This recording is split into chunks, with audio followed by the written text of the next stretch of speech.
परिचय। बच्चों, आप सभी जानते हैं कि संचलन सभी जीवों की एक महत्वपूर्ण विशेषता है। जंतु एक से दूसरे स्थान पर जा सकते हैं।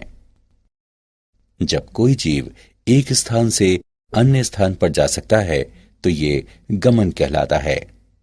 जब शरीर का केवल एक भाग गति करता है तो ये संचलन कहलाता है। संचलन शरीर के अंदर भी होता है। उदाहरण के लिए हमारा हृदय सदैव धड़कता रहता है। तो आओ इस मॉड्यूल में हम गमन और संचलन के बारे में विस्तार से जानें। उद्देश्य।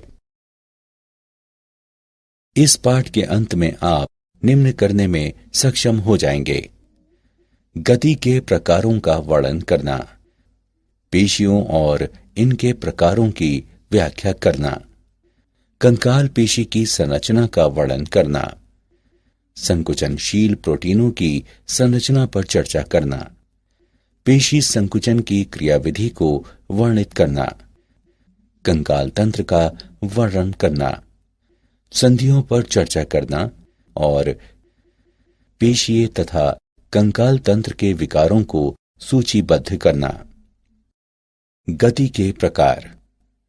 वह गति जिसमें अवस्थिति या स्थान परिवर्तन हो जाता है गमन कहलाती है। मानव शरीर की कोशिकाओं में 3 प्रकार की गतियां होती हैं: अमीबीय, पक्षमाभी तथा पेशीय। अमीबीय संचलन। अमीबीय गति होने पर कोशिकाएं अनेक जीव द्रव्यी प्रक्षेपण या कुकुटपाद कोशिका के आगे की ओर प्रेषित करती हैं। पक्षमाभ संचलन। पक्षमाभ गति उन अंगों में होती है जो पक्षमाभ उपभित्ति से आस्तारित होते हैं।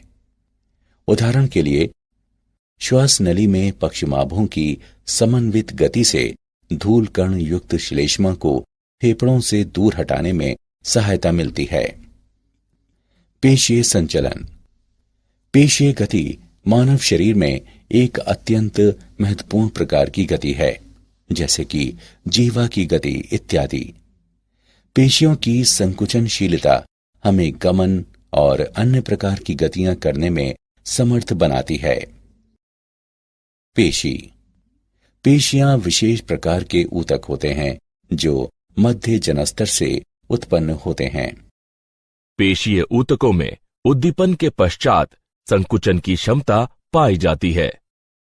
पेशियों में निम्नलिखित गुण होते हैं: उत्तेजनशीलता, संकुचनशीलता, प्रासार्य तथा प्रत्यास्थता। पेशियां 3 प्रकार की होती हैं: कंकाल, अंतरंग और हृत। पेशियों के प्रकार। कंकाल पेशियां रेखित पेशियां होती हैं जो कंकाल से जुड़ी रहती हैं।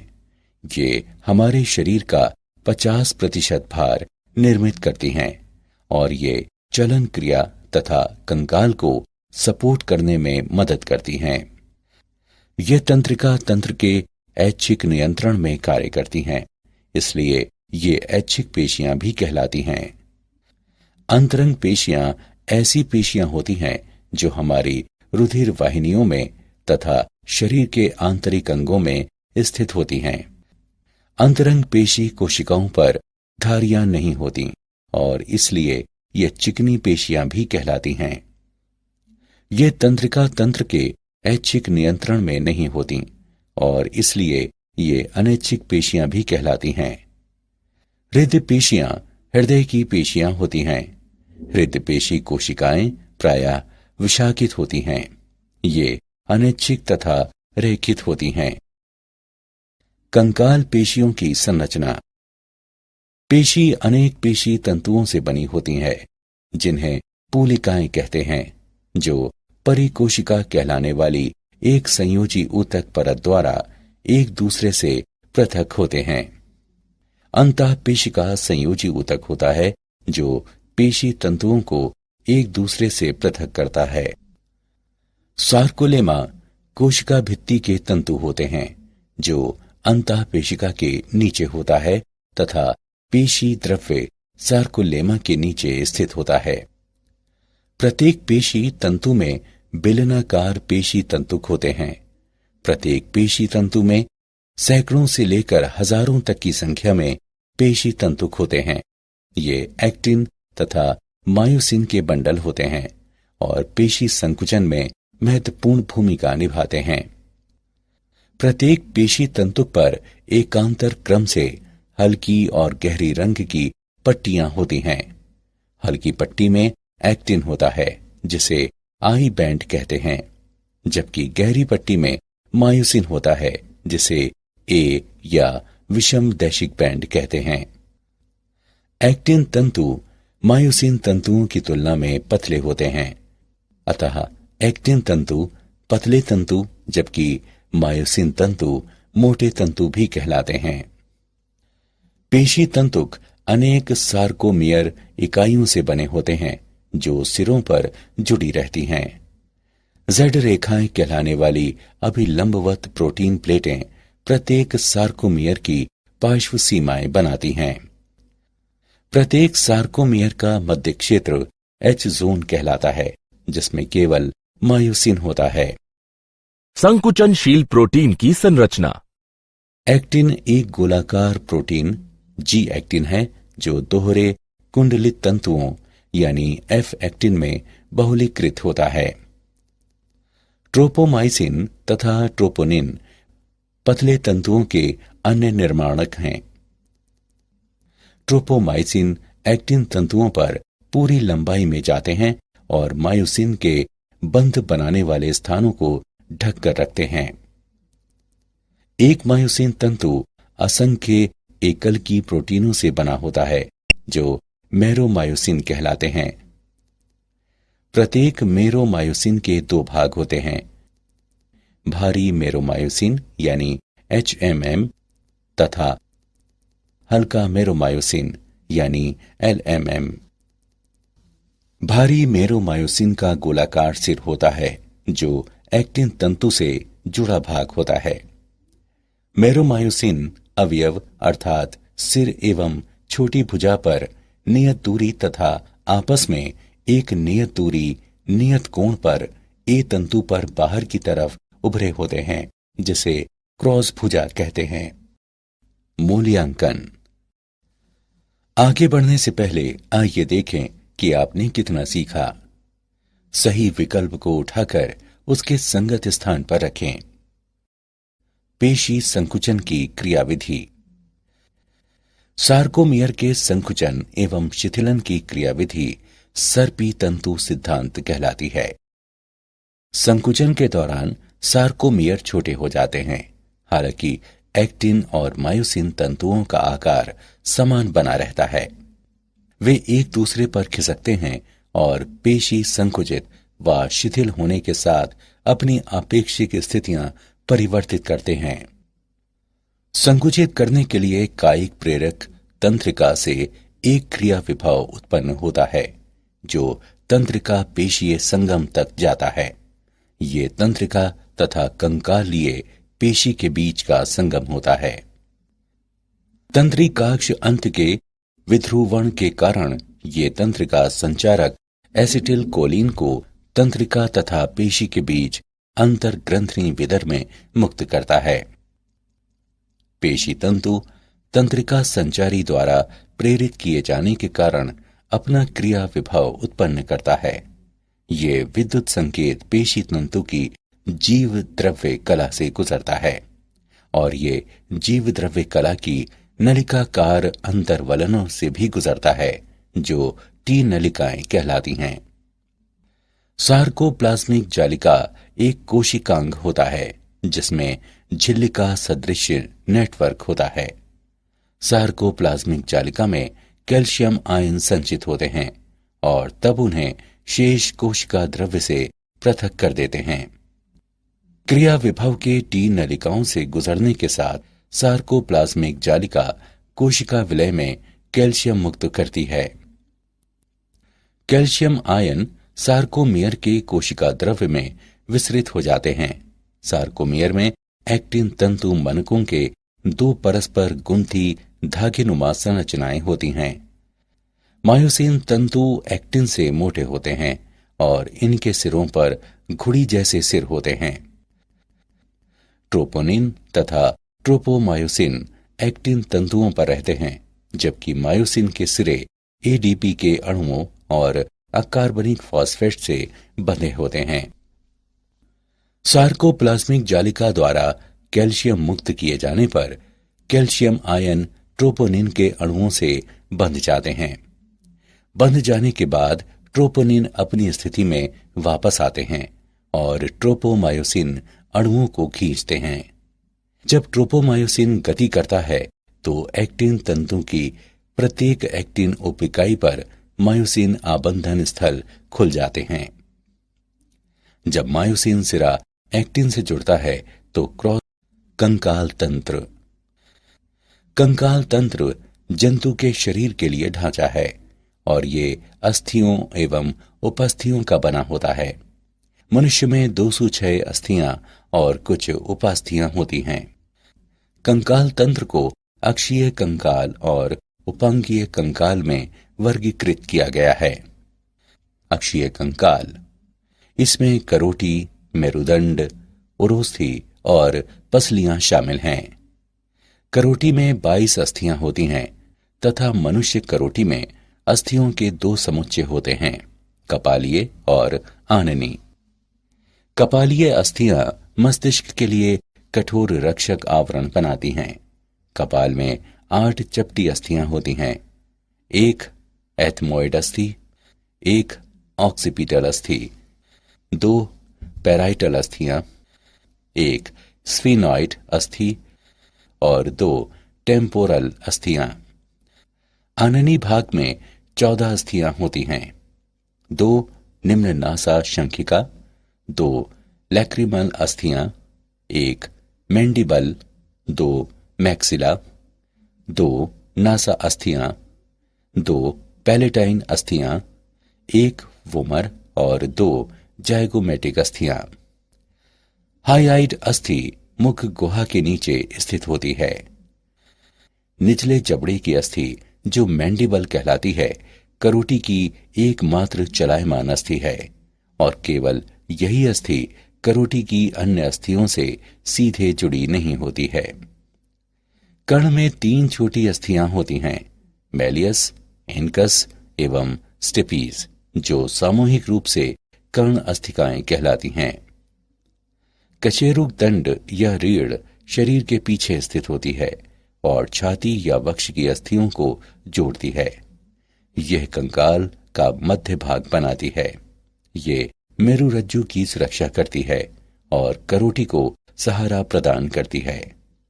कशेरुक दंड को 5 क्षेत्रों, 7 ग्रीवा, 12 वक्षीय, 5 कटी, संयोजित त्रिक और संयोजित अनुत्रिक में विभाजित किया गया है। पहली कशेरुक एटलस है। पसलियां चपटी, संकरी अस्थियां और पसलियों की 12 जोड़ियां होती हैं।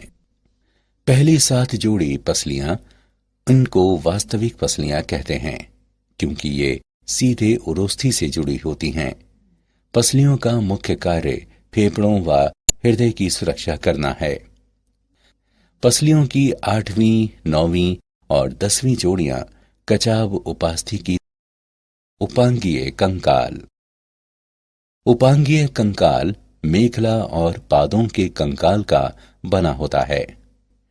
उच्च पाद अंश यानी स्कंध मेखला से जुड़े होते हैं और निम्न पाद श्रोणी यानी कूल्हा मेखला से जुड़े होते हैं।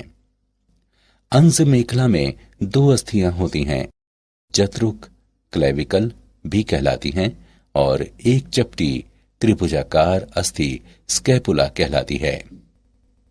अग्रपाद की अस्थियां हैं ह्यूमेरस, रेडियस और अल्ना। काप्रल्स यानी 8 अस्थियां, मेटाकाप्रल्स यानी 5 अस्थियां और फेलेंजेज यानी 14 अस्थियां।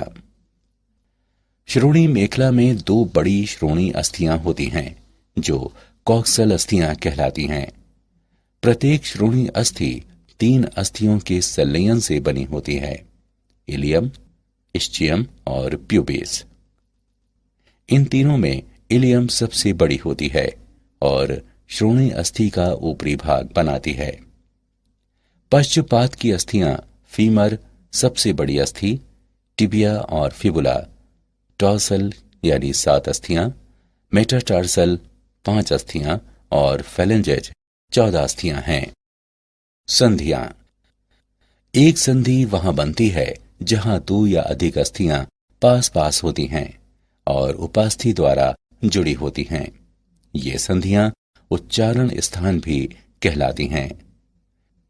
संधियों का वर्गीकरण। रेशीय संधि, उपास्थि युक्त संधि और साइनोवियल संधि। रेशीय संधि, ये संधियां अस्थियों को जोड़ती हैं और किसी प्रकार की गति नहीं होने देती। रेशीय संधि दांतों को गर्तिकाओं में स्थित रखती हैं और ये करोटी में भी पाई जाती हैं। उपास्थि युक्त संधि, उपास्थि अस्थियों के बीच रिक्त स्थान को भरता है, इसलिए केवल सीमित गति होने देती हैं। ये संधियां पसलियों में पाई जाती हैं। साइनोवियल संधि, इस संधि में निकटवर्ती अस्थियां एक गुहा द्वारा पृथक होती हैं। अस्थियों के संधि युक्त सिरे उपास्थि की गद्देदार परत से आच्छादित होते हैं और ये संधियां स्नायुओं द्वारा स्थिर होती हैं। साइनोवियल संधियां गति के लिए बनी होती हैं। उदाहरण के लिए कब्जा जैसी साइनोवियल संधि, जैसे कि घुटना और कोहनी, श्रोणी पर कंदुक खलिका संधि कई तरह की गति करने में सक्षम होती हैं। पेशीय तथा कंकाल तंत्र के विकार। माइस्थेनिया ग्रेविस, ये एक स्वप्रतिरक्षा विकार है जिससे पेशियां कमजोर हो जाती हैं।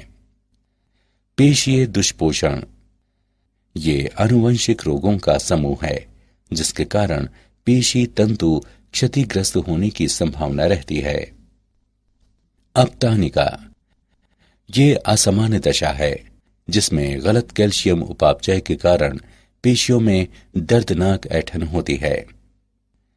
संधि शोथ, ये शोथ दशा में जो संधियों को प्रभावित करती है। अस्थि सुषिरता, ये एक रोग है जिसमें अस्थियां अत्यधिक छिद्रित हो जाती हैं, जिससे अस्थि भंग की प्रबल संभावना रहती है। गाउट, यह तीव्र संधि शोथ है जिससे संधियों में सूजन आ जाती है और दर्द होता है। क्या आप जानते हैं ऑस्टियोकैल्सियन प्रोटीन हमारी अस्थियों की मजबूती में एक महत्वपूर्ण भूमिका निभाती है। लाल रुधिर कोशिकाओं का निर्माण अस्थियों के भीतर अस्थि मज्जा में होता है। अस्थियों में 50% जल और 50% ठोस पदार्थ होता है। सारांश। आइए हमने जो कुछ सीखा है उसे संक्षेप में दोहराएं। वह गति जिसमें अवस्थिति या स्थान परिवर्तन हो जाता है गमन कहलाती है। मानव शरीर की कोशिकाओं में 3 प्रकार की गतियां होती हैं, अमीबीय, पक्षमाभी तथा पेशीय। पेशियां 3 प्रकार की होती हैं, कंकाल, अंतरंग और हृत। पेशी तंतु में पेशी तंतुक कहलाने वाले बेलनाकार अंगक होते हैं। ये एक्टिन तथा मायोसिन के बंडल होते हैं और पेशी संकुचन में महत्वपूर्ण भूमिका निभाते हैं। पेशी तंतु का संकुचन एवं शिथिलन सर्पी तंतु सिद्धांत पर आधारित है। मनुष्य में 206 अस्थियां और कुछ उपास्थियां होती हैं। कंकाल तंत्र को अक्षीय कंकाल और उपांगीय कंकाल में वर्गीकृत किया गया है। अक्षीय कंकाल में करोटी, मेरुदंड, उरोस्थि और पसलियां शामिल हैं। उपांगीय कंकाल मेखला और पादों के कंकाल का बना होता है। संधियों को रेशीय संधि, उपास्थि युक्त संधि और साइनोवियल संधि के रूप में वर्गीकृत किया जा सकता है। माइस्थेनिया ग्रेविस पेशीय दुष्पोषण, अपतानिका, संधि शोथ, अस्थि सुषिरता और गाउट पेशी एवं कंकाल तंत्र के विकार हैं।